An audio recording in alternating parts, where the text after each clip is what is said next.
Despite penning some of the world's most endearing love anthems and championing the mantra, "All you need is love," the Beatles were not always the brotherly figures they appeared to be, often directing vicious remarks at one another and harboring deep-seated animosity towards their former bandmates.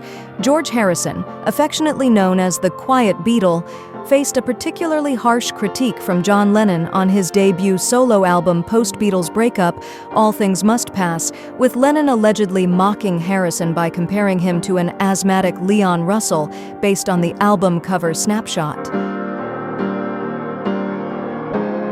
Throughout Harrison's time with the Beatles, his songwriting was downplayed, and even as he began to contribute more substantially, his efforts were met with tepid approval, if any. The neglect led to a backlog of musical ideas akin to constipation, as Harrison put it, which he was able to unleash in a 3-album cascade, once free from the Beatles' constraints. Despite shaking off the restraints and embarking on a principal role in the creation of All Things Must Pass, years of stifled creativity left Harrison plagued by self-doubt and paranoia about his own work, reports The Express US. In a 1977 heart-to-heart with Crawdaddy, Harrison divulged his struggles, admitting, "It was a really nice experience making that album, because I was really a bit paranoid musically. Having this whole thing with the Beatles had left me really paranoid."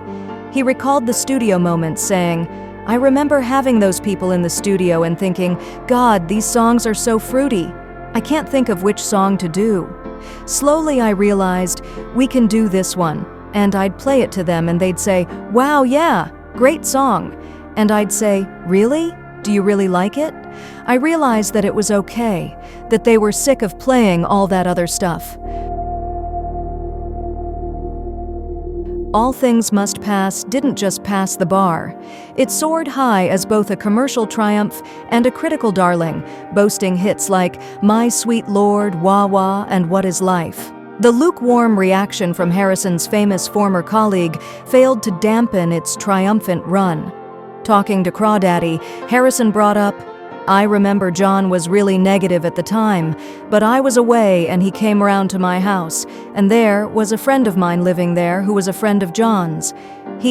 John saw the album cover and said, he must be bad putting 3 records out. And look at the picture on the front. He looks like an asthmatic Leon Russell. There was a lot of negativity going down."